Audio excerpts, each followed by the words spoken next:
Bismillahirrahmanirrahim. Assalamualaikum warahmatullahi wabarakatuh. Selamat pagi, salam sejahtera untuk kita semua, dan salam sehat untuk seluruh masyarakat Kabupaten Purbalingga.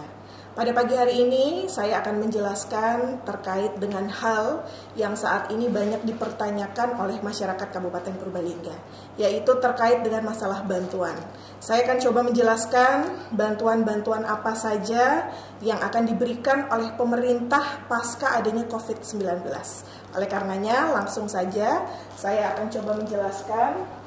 Yang pertama, terkait dengan masalah bantuan, kita pasti akan berbicara terkait dengan masalah data.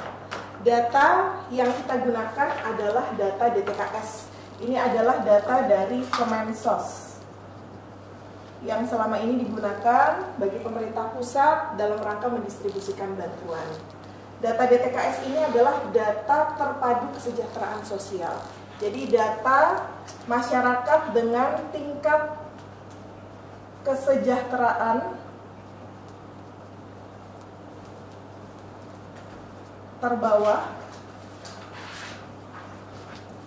dari mulai 10 sampai dengan 40%, atau bisa dikatakan data DTKS ini adalah data masyarakat miskin.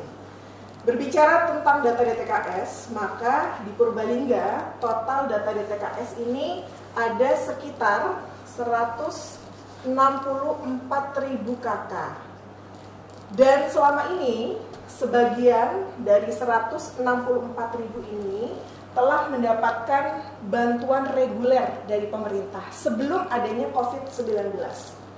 Jadi ini ada bantuan reguler sebelum COVID-19. Apa saja itu? Yang pertama adalah PKH non-BPNT yang diterimakan oleh 67 KK. Dan yang kedua ada PKH plus BPNT yang diterima oleh 49.739 KK yang ada di Purbalingga. Bantuan yang ketiga ini adalah BPNT non-PKH yang diterimakan kurang lebih 33.915 KK. Bantuan-bantuan ini saat ini sudah cair, sehingga kalau di total 67, kemudian 49.739, 33.915, maka akan ditemukan jumlah 83.721 KK yang selama ini telah mendapatkan bantuan reguler dari pemerintah sebelum adanya COVID. 83.721 karena sudah mendapatkan bantuan reguler, maka nanti tidak bisa lagi menerima bantuan pasca COVID dari pemerintah. Sehingga kalau kita lihat, dari 164.000 KK dikurangi 83.721 KK, maka ada sekitar 80.279 KK yang selama ini belum tersentuh bantuan dari pemerintah. Oleh karenanya, pasca COVID-19, maka pemerintah, baik pemerintah pusat, ini memberikan tambahan alokasi bantuan pasca COVID. Apa saja itu? Yang pertama, ini adalah bantuan perluasan BPNT. Jadi bantuan perluasan BPNT ini nominalnya adalah 200.000 per bulan per KK yang nanti akan diterimakan selama 9 bulan. Bentuknya berupa apa? Bentuknya berupa sembako yang nanti akan didistribusikan melalui e-warung. Kemudian data perluasan BPNT ini kepada siapa saja, kita sudah mendapatkan by name by address BNBA ini dari pusat. Jadi datanya ini adalah data dari pusat. Kemudian pemerintah daerah dalam hal ini melalui kepanjangan tangan yaitu kepala desa ini melakukan verifikasi dari BNBA yang telah didistribusikan dari pemerintah pusat. Apa saja yang harus dilakukan desa dalam rangka verifikasi? Desa harus melihat dari data BNBA yang diberikan pusat ada tidak yang meninggal. Kemudian ada tidak yang niknya ganda, dan ada tidak yang di dalam data ini mampu dan sudah menerima bantuan lain yang ada di sini. Kalau ada, maka desa ini harus mencoret sehingga nanti tidak terjadi duplikasi. Akan tetapi kewenangan desa hanya bisa mencoret dan tidak bisa mengusulkan. Sehingga kemarin setelah dilakukan verifikasi ada sekitar 26.542 KK yang nanti akan menerima bantuan perluasan BPNT atau program sembako. Nah, saat ini prosesnya adalah pemberian masih berproses dalam rangka pembagian kartu KKS. Jadi saat ini program perluasan BPNT ini belum cair. Nah, yang berikutnya lagi, selain perluasan BPNT, pemerintah memberikan bantuan sosial tunai atau BST, ini yang berasal dari Kementerian Sosial. Nominalnya ada berapa? Nominalnya 600.000 per bulan per kakak yang akan diterimakan selama 3 bulan. Dan ini nanti dalam bentuk uang tunai yang nanti akan ditransfer melalui rekening dan akan melalui kantor pos. Kalau yang kantor pos ini nanti berarti pemberiannya secara tunai oleh pemerintah desa. Nah, kemarin kita juga mendapatkan by name by address ini dari pusat. Kemudian desa diminta untuk melakukan verifikasi. Ada yang meninggal, ganda dianggap mampu, kemudian sudah menerima bantuan yang lain, ini dicoret dan desa bisa mengusulkan usulan pengganti. Dan kemarin di ACC oleh pemerintah pusat, dalam hal ini Kemensos, ada 30.176 orang yang akan mendapatkan bantuan sosial tunai atau BST. Yang terbagi dari 30.176 ini, 25.408 KK ini adalah data DTKS.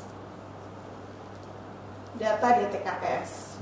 Sisanya 4.764 KK ini adalah data non-DTKS. Nanti saya akan jelaskan apa itu data non-DTKS.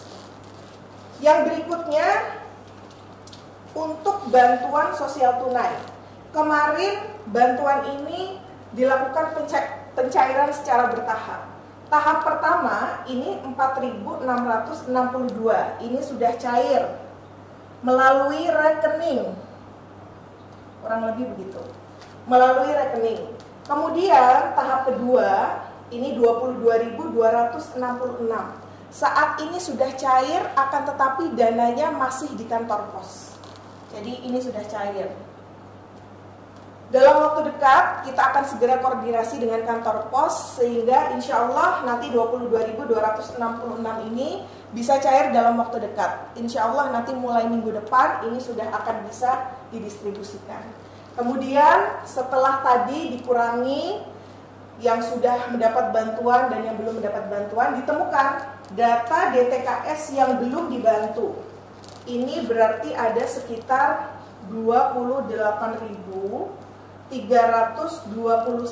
KK. 28.329 KK ini harapannya nanti bisa dibantu oleh desa melalui BLT dana desa. Tentunya desa juga harus memverifikasi kalau ada DTKS yang kira-kira sudah meninggal, kemudian NIK-nya ganda, kemudian sudah terima bantuan lain, itu harus dicoret. Tapi untuk data DTKS ini diprioritaskan untuk bisa mendapatkan bantuan langsung tunai dari dana desa. Clear terkait masalah data DTKS, saya akan lanjut terkait masalah data non-DTKS. Nah, siapa saja yang masuk di dalam data non-DTKS? Yang pertama adalah masyarakat miskin yang tidak terdata di dalam data DTKS. Ini desa bisa mengusulkan. Yang berikutnya, ini adalah masyarakat yang tadinya mampu menjadi rentan miskin karena adanya COVID-19. Ini yang harus didata oleh desa. Tentunya berdasarkan skala prioritas yang betul-betul memang memang harus dibantu dan mendapatkan bantuan dari pemerintah. Kemarin desa-desa dan kelurahan sudah mendata dan ada usulan sebanyak 90.922 KK usulan dari desa dan kelurahan yang diusulkan kepada pemerintah. Nah, yang berikutnya dari 90.922 tadi sudah ada yang mendapatkan bantuan sosial tunai atau BST. Ini sebanyak 4.764. Ini sebesar 600.000 per bulan per KK yang diterimakan selama 3 bulan. Kemudian bantuan yang berikutnya adalah bantuan JPS provinsi. Jadi bantuan JPS provinsi ini hanya mengakomodir data non-DTKS yang diusulkan oleh desa. Nominalnya berapa? Nominalnya 200.000 per bulan per KK, akan diterimakan selama 3 bulan dalam bentuk sembako. Dan kita mendapatkan alokasi bantuan dari pemerintah provinsi ini sebanyak 43.542 KK. Akan tetapi ada 56 desa yang kemarin telah mengupload sehingga datanya tidak bisa masuk ke server provinsi. Tidak perlu khawatir untuk rekan-rekan kepala desa karena untuk 56 desa ini akan di-cover oleh JPS kabupaten. Yang berikutnya lagi, dari bantuan sosial tunai dan juga bantuan JPS provinsi, ada sekitar 42.616 KK ini yang belum tercover bantuan dari data non-DTKS. Sehingga kalau kita sandingkan dengan data DTKS yang tadi belum menerima bantuan, kita dapatkan ada kurang lebih sekitar 70.945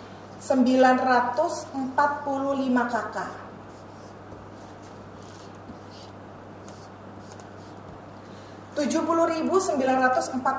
KK ini harus bisa tercover oleh bantuan. Oleh karenanya, bagi yang belum menerima bantuan pusat, belum menerima JPS provinsi, maka ada 2 alternatif. Yang pertama,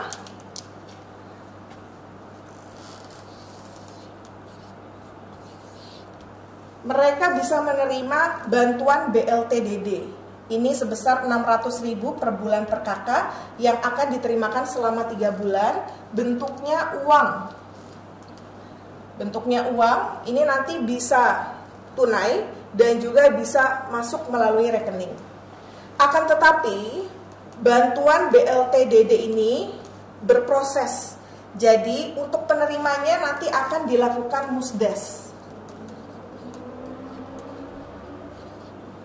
Kalau yang bertanya saat ini prosesnya sampai dengan apa? Saat ini pemerintahan desa masih berproses terkait pendataan siapa-siapa saja yang akan menerima bantuan BLT. Jadi kebanyakan ini masih dalam proses musdes.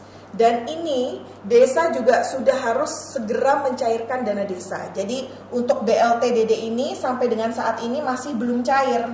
Karena masih proses pendataan dan juga desa masih berproses untuk percepatan pencairan dana desa.